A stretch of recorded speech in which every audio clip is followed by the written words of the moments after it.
Hello guys, this side Anamika Rawat. How are you all? Hope you all are good. Okay students, as you know, in previous video we have completed half part of chapter.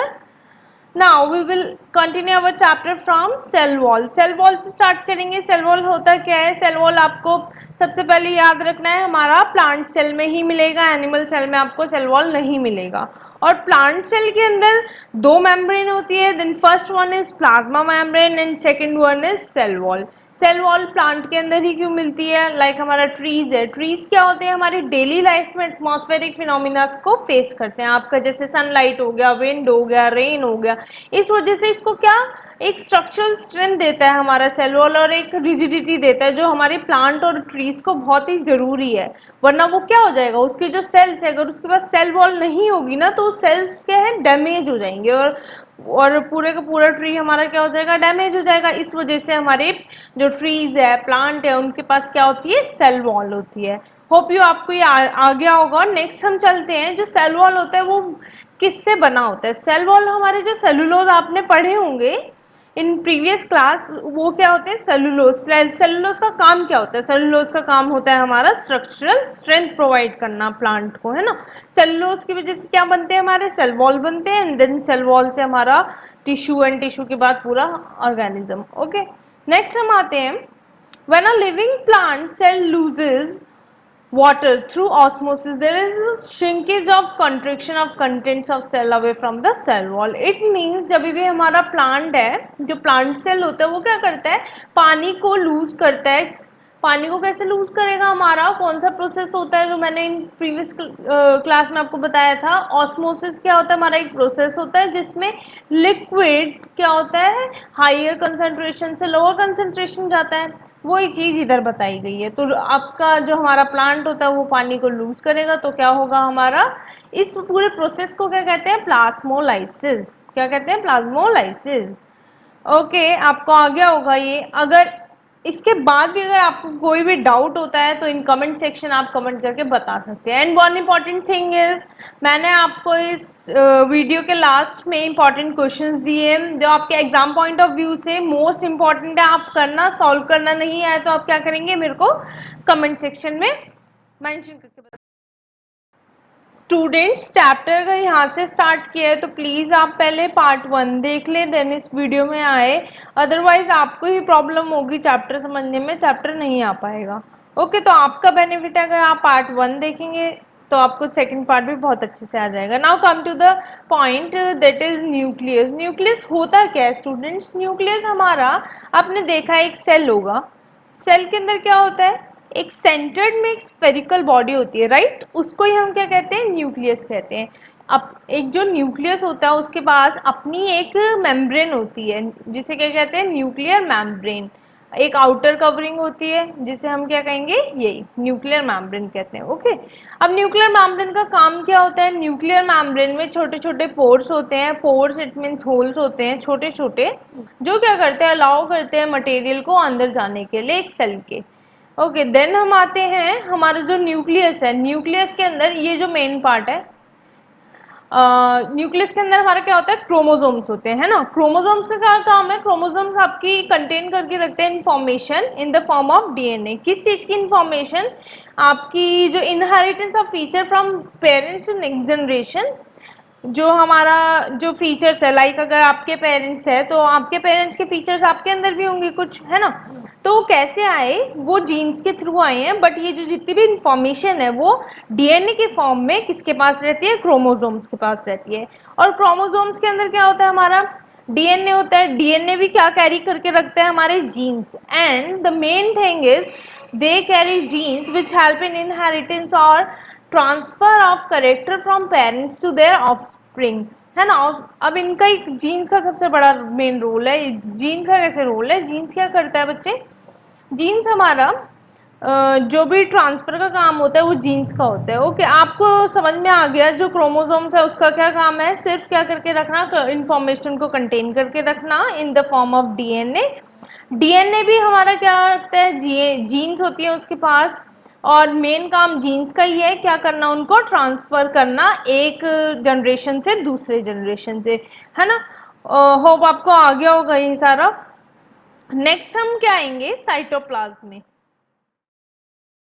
Come to the next topic that is cytoplasm. Cytoplasm होता है क्या, अब देखो हमारा अगर एक cell है, cell के अंदर न्यूक्लियस होता है, ये जो हमारी प्लाज्मा मेम्ब्रेन है सेल की और न्यूक्लियस की न्यूक्लियर मेम्ब्रेन है, इनके बीच में स्पेस देख रहे हो व्हाइट कलर का, ये अंदर क्या होता है, लिक्विड लाइक स्ट्रक्चर ये कंटेन करके रखता है, जिसको हम साइटोप्लाज्म कहते हैं। साइटोप्लाज्म का क्या काम है, साइटोप्लाज्म में हमारे जितने भी सेल ऑर्गेनल्स होते हैं उनका ही मेन रोल है। मेन रोल क्या है हमारा, जो पूरा हमारा सेल का फंक्शन है वही उनके हाथ में है, वही करते हैं सेल ऑर्गेनल्स, और हर एक एक अलग अलग सेल ऑर्गेनल्स का अपना अलग स्पेसिफिक फंक्शन है, वो आप आगे पढ़ेंगे, मैं आगे बताती हूँ। Now come to the next topic that is cell organelles. अब हमारा टॉपिक ही सेल ऑर्गेनल्स है, बट उससे पहले हम क्या करेंगे, प्रोकार्योटिक एंड यूकार्योटिक सेल के बारे में पढ़ेंगे, that is most important for your exam point of view.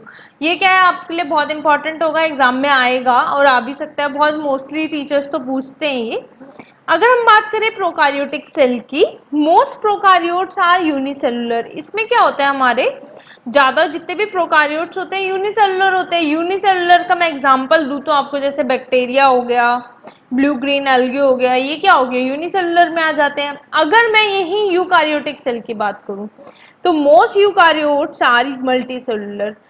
Multicellular कैसे, जैसे एनिमल सेल हो गए, फंगी हो गया, प्लांट हो गए, इनमें क्या होते हैं हमारे यूकार्योटिक सेल प्रेजेंट होंगे।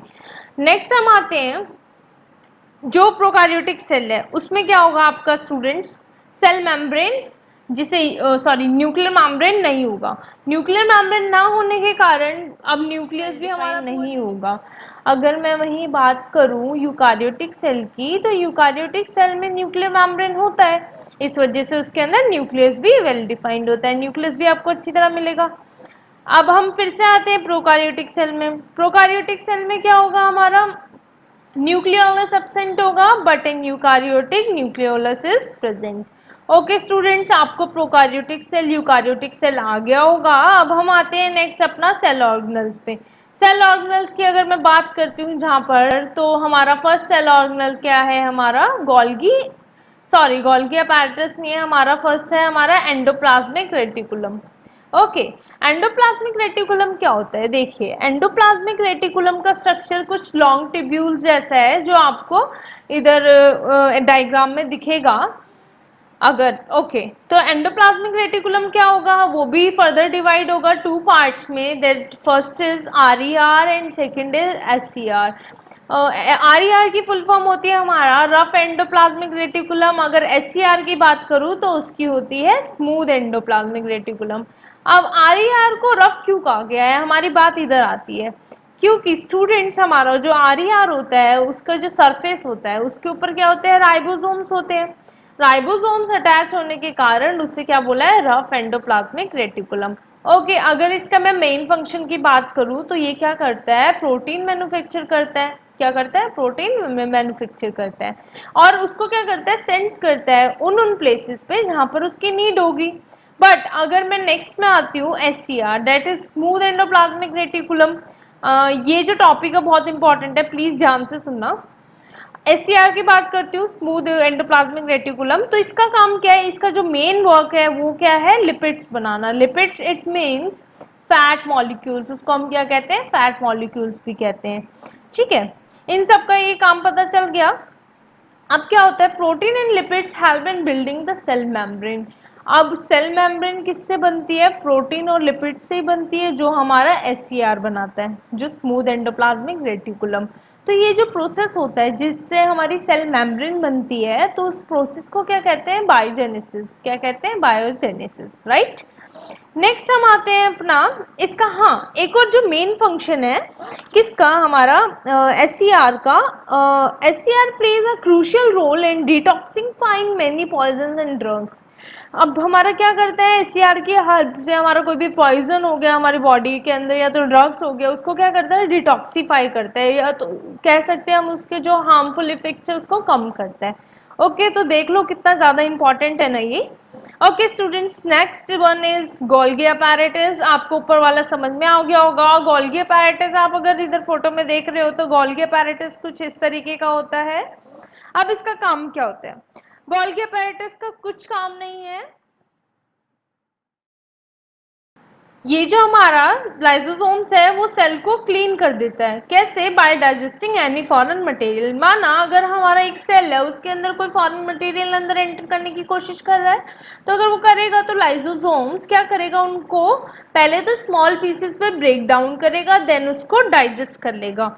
ओके, ये डाइजेस्ट कैसे कर पाता है? अब इसके पास क्या होते हैं, पावरफुल डाइजेस्टिव एंजाइम्स होते हैं, जो इसको क्या करते हैं, कैपेबल बनाते हैं उसको क्या करने के लिए, डाइजेस्ट करने के लिए। ओके ओके, नेक्स्ट आते हैं हम। अगर इन केस हमारा जो भी सेल है अगर वो डैमेज होता है, डैमेज क्यों होता है, कोई भी डिस्टर्बेंस हो जाती है मेटाबॉलिज्म में, सेलुलर मेटाबॉलिज्म में, देन क्या होता है, हमारा सेल डैमेज हो जाता है। तो हमारा लाइसोसोम का क्या काम है, उसको ब्रश करके देन उसको अपने ही सेल को क्या करता है, वो डाइजेस्ट कर लेता है। इसलिए इसको एक और नाम दिया गया है हमारा लाइसोसोम को, suicide bags of the cell. इसको क्या कहते हैं, suicide bags of a cell. Fine, next हम लोग आते हैं माइटोकॉन्ड्रिया। माइटोकॉन्ड्रिया का काम क्या होता है? Mitochondria is also known as power house of the cell. Power house of the cell भी कहते हैं। क्यों कहते हैं? क्योंकि इसका काम क्या है, एनर्जी प्रोवाइड करना। बट एनर्जी किस फॉर्म में प्रोवाइड करता है? ये सेल को एनर्जी देता है ये एटीपी की फॉर्म में। एटीपी की फॉर्म आपको फुल फॉर्म याद होनी चाहिए, इधर लिखी हुई आप देख लेना, ठीक है। अब एटीपी को हम क्या कहते हैं, energy currency of the cell. Energy currency भी कहते हैं क्योंकि इसी फॉर्म में हमारा जो माइटोकॉन्ड्रिया है सेल को एनर्जी प्रोवाइड करता है। ओके, आपको ये आ गया होगा, नहीं आता तो आप मेरे से डाउट पूछ सकते हैं इन कमेंट सेक्शन। देन अब इधर आते हैं हम लोग माइटोकॉन्ड्रिया। माइटोकॉन्ड्रिया का अपना ही डीएनए होता है। क्या होता है? अपना ही डीएनए होता है। इस वजह से वो क्या करता है, कुछ अपना प्रोटीन्स भी फॉर्म करता है। अब आपको ये सब कुछ आ गया होगा। देन अब हम आते हैं नेक्स्ट पॉइंट पे। हमारा नेक्स्ट पॉइंट है हमारा प्लास्टिड्स। Okay, plastids. प्लास्टिड्स क्या होता है? प्लास्टिड्स के ना दो इंपॉर्टेंट रोल है।